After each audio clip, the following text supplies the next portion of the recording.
All right, Matt Miller from ESPN joining us here on Jaguars Today. Mike Dempsey and Tony Smith. Matt, got to know, was the elevator going up or down a moment ago? Down. Down. Down, guys. I'm trying to get down to the field to watch practice and talk to you guys. And, you put 25 NFL scouts in an elevator, it gets a little crowded hard to get out of. Was it packed? All right. Well, hey, we've got East-West Shrine under our belts, and now we've got the Senior Bowl coming up. How important are these couple of weeks to really begin the process of fine-tuning draft boards around the league? Yeah, that's a great way to put it. I think you are fine-tuning. You've watched the film throughout the season, so this is a great way to kind of check what you saw on film, see it in person. How do guys move? How do they look? Especially with quarterbacks, how do they throw in person? That's such a huge part of the evaluation, how they interact with their teammates. But then, so for me, we're a one-person scouting crew, basically, in the media. And so you're also trying to maybe see guys that you missed throughout the season or, someone that you thought, I'll get to him later. Let me see him in person first because you want to kind of come in without any preconceived notions.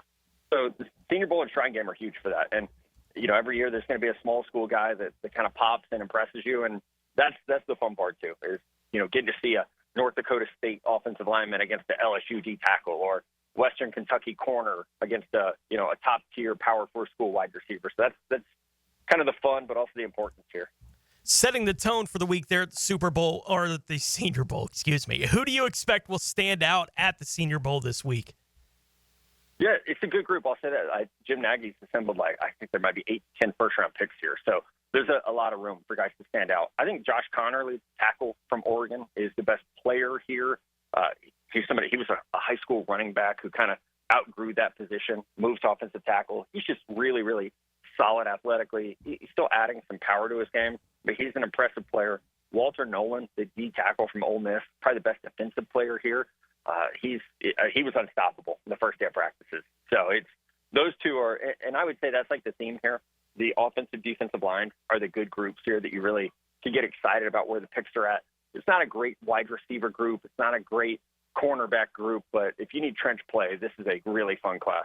Hey, Matt, how much is NIL money changing the landscape here? It used to be, if you stayed until you were a senior, you were looked at as, why? You didn't have the opportunity to come out early, and be an early entry first-round candidate. And now guys can afford to be a little bit more selective on when they come out, maybe, choose a year in which it's not as loaded at their position. So are we seeing any of the practical effects of that yet play out?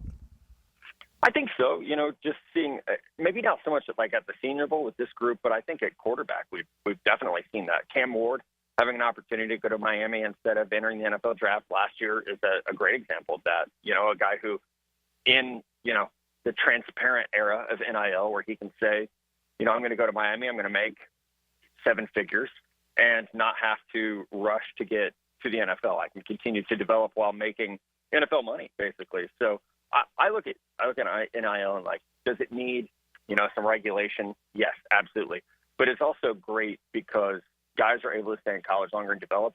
Also, a complaint that used to have about some players' fees, what are they going to do when they get money? When they get real money in their pocket, how are they going to handle it? Are they still going to want it as much? Are they still going to show up every day and work at it? Now we don't have to wonder about that because guys are getting that real money in college. Right. So, some of these dudes are making more in college than they will as a rookie in the NFL. So you do get to find out pretty quickly how much do they love the game of football because now they've got life-changing money in their pockets. Are they still out there grinding every day, wanting it? And that's such a huge part of evaluating, right, is when this guy has millions of dollars at 22 years old, is he still going to show up and work his tail off every day, be a great football player? Now we really know that with all these guys because they've had an opportunity to make some money in college. How many players will have a first-round grade this year? A true first-round grade, I think I have 10 right now. It's not great. It's a low number. I think last year I was at about 18, which I liked last year's draft class a lot. So this year's low. I will not have a first-round grade on any quarterback in this class. Now, that doesn't mean Cam Ward might not go first overall or Shador Sanders might not go third overall, right? But first-round grades are going to be light. I love Abdul Carter. I love Travis Hunter. I really like Will Campbell, Mason Graham. Those are good players. They would be highly ranked players in any draft. But there is a pretty significant drop-off after you get out of maybe the first 5 players. It does feel, Matt, like defensive tackle from some of the pundits we've listened to seems like a fairly deep position this year, but that has been a commonly mocked player, Mason Graham out of Michigan, to the Jacksonville Jaguars in these mock drafts at number 5. You would think that would be worth the value, spending a top 5 pick on Graham based on where I see you've got him ranked. What is it about Graham that stands out to you? With defensive tackles, I think sometimes people want to look at stats and be like, oh, he only had 5.5 sacks, whatever it might be. When I look at defensive tackles, it's like, how many reps does he lose? And Mason Graham doesn't lose reps. So, is he out there putting up, 20 tackles for loss, 18 sacks? No. But college defensive tackles rarely have those types of numbers. He's just incredibly solid in every aspect of the game. Like, he's not going to lose reps. He could play almost any alignment you want up front. He's great against the run. He is an all-effort player against the pass. He's a little bit short. He's 6'3", 300 pounds. He's not the biggest guy, but players like that, especially in a kind of a down draft, sometimes you want to hit a double instead of a grand slam. He's a double. He's going to be a good NFL player for 10 years. He's someone that can make players around him better. We've seen that in Michigan. So if that's the pick for Jacksonville, I think you get excited about, okay, this is a building block type defensive tackle. He's not Aaron Donald, right? That's not who he is, but he could be a really, really good defensive tackle for a long time. How do you expect teams will view Will Campbell, as more a tackle or an interior player? I think you start at tackle, and if it doesn't work, you have a backup plan to get him to guard. And I've even heard some teams say they think he'd be a great center just because of the size. The thing about Will Campbell that hasn't been talked about yet, because we're just starting this process, is how great the character grades are going to be. That everyone who encounters him loves him. He's smart. He's a hard worker. He's been a starter since his first game at LSU, and he's handled it exceptionally well. He's continued to develop every year. So, again, sometimes in these drafts that don't have, a Caleb Williams, a Jaden Daniels, you're just looking for guys who are going to be, A-level football players and people. And that's Will Campbell and Mason Graham are the same in that regard.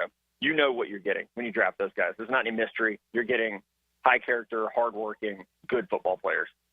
Couple more minutes here with Matt Miller from ESPN on the draft front. Matt, you say that some people will see Travis Hunter as a receiver, some will see him as a cornerback. You are ranking him right now as a wide receiver. Do you think it really just depends on which team he lands with as to what his path is going to be in the NFL, or does that side of the ball offense stand out to you that much more? I think he'd be a better wide receiver, but I think ultimately it's going to come down to what position does he want to play and which position does he want to play more. Because in a perfect world, he's going to play a little of both. I think that's the value of him, right? I don't look at Travis Hunter and say he's going to be a top 5 NFL wide receiver or corner. But the value and the exciting part is that he could be maybe a top 10 at each spot. So the team's got to figure that out. I watched him in person this year against Kansas. He had a great game. But seeing him in person was the first time, I believe it's when I moved him from number 1 on my board. It's when I moved him down, was seeing him in person because, he's not a big guy. And we saw that in the 2023 season. He missed some significant time because of injury. So I think that's what we've got to figure out over the next couple months is if he's going to play defense full time, how does he do that at his current build? And if he's going to play offense and kind of moonlight on defense, how do you get him in the right situations defensively where he's not a liability because of his frame when it comes to having to play in the run game and tackle in the screen game and things like that? As you go through the process of evaluating all these players getting ready for the draft, is there a name or two that pops to the top of your mind as far as who has been the toughest for you to evaluate at this point in the process? At this point in the process, everybody's tough to evaluate still, but I think it's the quarterbacks. Shador Sanders is a great example of someone being hard to evaluate because you love the way he plays. He's tough, he's smart, he's accurate. Like Travis Hunter, he's probably 6'2", 198 pounds. He's not the biggest quarterback. He's not the most athletic quarterback, and his arm strength is average. But he's surgical when it comes to accuracy. He's got to speed up his process a lot to make it work in the NFL. But those guys are hard to evaluate because you don't know what kind of scheme they're going to go into.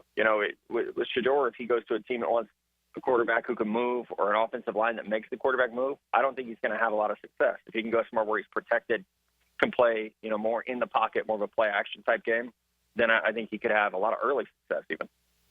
You have Luther Burden ranked as your number one wide receiver. Many people have Tevin McMillan. You only have him one spot behind. Vastly different kinds of players. One's 5'11", 208. McMillan, 6'5", 212. So completely different types of receivers. But what is it about Burden that stands out to you?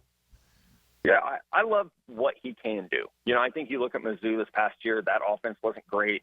He kind of had to go back into that gadget role that he plays as a true freshman.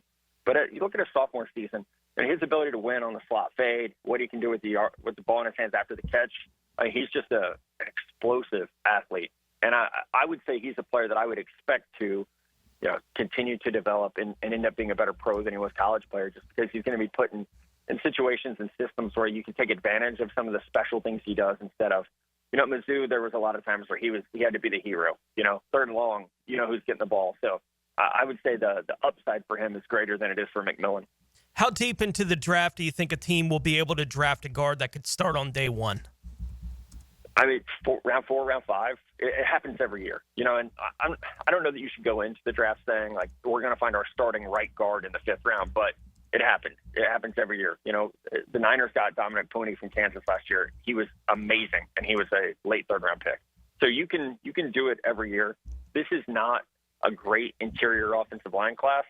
If you can't get Tyler Booker in the 1st round, if you can't, get someone like Armand Membo from Missouri and kick him inside the guard, then I think you have some question marks. But I would look at, some of these big programs, Texas, Ohio State, that have proven players that have played 3-4 years of football. If you need a rookie starter, I'm going that route. Somebody that, has a ton of experience, somebody that would be like a guy that's down here, like Gray Zabel from North Dakota State is going to go before round 4. Obviously, he's probably going to go round 2, round 3, but someone like that is going to be a plug-and-play NFL starter at guard after playing tackle in college. Gray Zabel is in my latest 7-round mock draft. Just throwing it out there, Matt. Mine don't get as much attention as yours, understandably so. All right, last question for you, and we definitely appreciate your time. We know you got a lot going on. Name a position or two that you better get early because the supply of top-end talent is going to run out quickly. Wide receiver and corner. In corner, you can always find dudes. This receiver class is not good compared to what we've gotten used to. We've been spoiled with wide receiver talent. This year, there's a drop-off. Even you mentioned where I have Burden and McMillan. Like, those guys wouldn't be ranked at 10 and 11 last year. They would be in the 20s. So it's a testament to this draft class's lack of top-end talent, but there is a significant drop-off. The last time I checked, I've updated some things since this trying game and being on the road. I don't think I have a receiver with a round 2 grade. So I've got like 5 guys in the 1st round, none in the 2nd. So if you need a receiver, I think you're either taking one early or you're waiting and taking a little bit more of a developmental type player. Hey, Mia here, and thanks so much for watching 1010XL Jaguars. For even more coverage of the Big Cats, be sure to subscribe to 1010XL Jaguars.